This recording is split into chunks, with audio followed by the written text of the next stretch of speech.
They treated my son like he was invisible, as if his voice didn't belong in the room and his presence was some kind of mistake no one wanted to acknowledge. The dining table was full, plates clinking, glasses chimming softly, laughter rising and falling in waves all around him. There was a strange, deliberate emptiness. No one asked about his school. No one offered him more food. No one even made eye contact. It was as if he had been carefully edited out of the family picture while still sitting right there in the frame. I noticed the way his hands folded into his lap. The way he tried to smile when someone laughed, even though he hadn't heard the joke. The way he opened his mouth once, just slightly, as if about to speak, and then slowly closed it again when my sister began talking over him without even realizing it. Or maybe she did realize. Maybe that was the point. They believed I was the less successful sister. The quiet one. The one who moved away and never bragged. The one who didn't post luxury vacations or business class flights online. To them, success was noise, expensive noise. And I was far too calm to be impressive. My older brother leaned back in his chair that night, confidently explaining his latest big expansion. He used big words. Strategic acquisition. Aggressive scaling. Market dominance. Everyone nodded like he was a visionary. My parents looked at him with that familiar pride, the kind that shines a little brighter for one child than the other. What they didn't know was that 6 months earlier, his aggressive scaling had nearly destroyed everything. The bank had pulled out. Investors had backed away quietly. Suppliers were demanding payment. The company wasn't expanding, it was collapsing. And when every door closed, there was one final lifeline offered under strict confidentiality. Mine.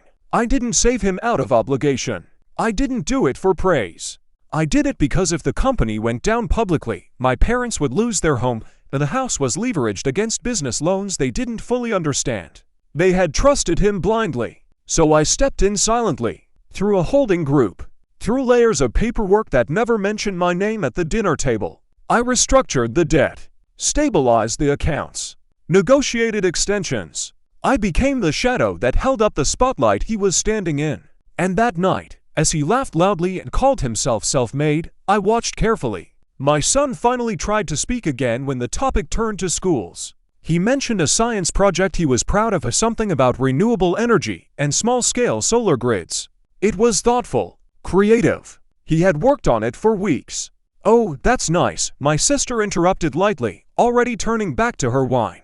Anyway. That word hung in the air like a verdict. I felt something shift inside me then. Not anger, I was long past simple anger. It was clarity. They didn't just underestimate me. They had erased me in their minds. And now they were starting to erase my child. Dessert was served. My mother smiled politely and asked my brother how he managed stress at such a high level of responsibility. He shrugged modestly. You just have to be built for it, he said. Built for it. I almost smiled. Because earlier that afternoon, before we arrived, I had received an email. A formal one. The final document confirming that the restructuring period was complete and that as majority debt holder, I had the legal right to call the loan due at any time. At any time. I hadn't planned to use it. Not yet. But something about the way my son sat there, small, quiet, shrinking, that made me reconsider what silence was costing us. After coffee, my brother raised his glass for a casual toast. To family, he said confidently. The people who always support you. Support. The irony was almost poetic. I set my cup down gently. The sound was soft, but it cut through the conversation in a way I didn't expect. I actually wanted to talk about support, I said calmly. The table quieted. Not completely, but enough. My brother smiled indulgently, the way people do when they expect something trivial. I'm glad the company is stable again, I continued. Restructuring debt isn't easy. His smile faltered just slightly. A flicker. Quick. Almost invisible. Yes, well, he said carefully, we handled it. We. That's interesting, I replied evenly. Because according to the final report I received today, the majority holder of that debt has the option to reassess terms starting next quarter. Now the silence was real. My father looked confused. My mother blinked rapidly. My sister stopped mid-sip. What are you talking about? My brother asked, his voice no longer relaxed. I held his gaze for the first time that evening, fully, steadily. I'm talking about the fact that the company you're celebrating tonight survives because I chose to keep it alive. The air changed. It wasn't dramatic. No one gasped. But something invisible cracked. My son looked at me. Not confused. Not scared. Curious. My brother laughed once, short and disbelieving. That's not funny. I'm not joking. I explained it simply. The holding group. The restructuring. The collateral. The quiet signatures. The reason the house hadn't been foreclosed.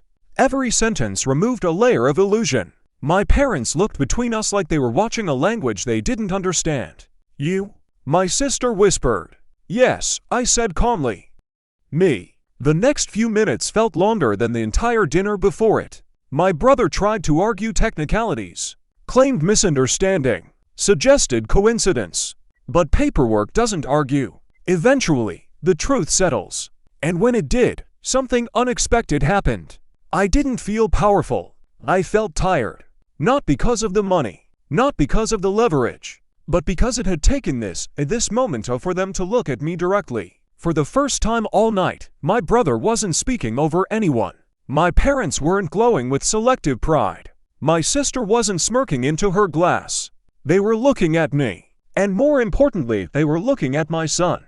I didn't say anything before. I continued quietly, because I didn't need recognition. But I won't sit here while my child is treated like he doesn't belong. No one interrupted.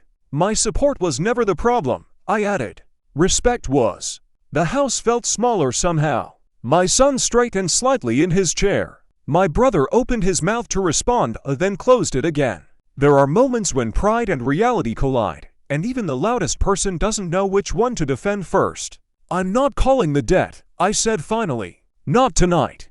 A visible exhale moved around the table. But understand this, I continued, my voice steady. Silence isn't weakness. And being underestimated doesn't mean being incapable. I stood, smoothing my jacket gently. We should go, I told my son softly. As we walked toward the door, something shifted again, but this time, it wasn't inside me. It was behind us. Chairs moved. Someone called my name. Not dismissively. Not casually. Intentionally. My son looked up at me as we stepped outside into the cool night air. Mom, he asked quietly, why didn't you tell them before? I smiled faintly. Because, I said, unlocking the car, you don't prove your worth to people who measure it incorrectly. He nodded slowly, thinking. The porch light behind us stayed on longer than usual that night. And for the first time, I realized something important. Power isn't loud. It doesn't interrupt. It waits. And when it finally speaks, it doesn't need to raise its voice to change the entire room.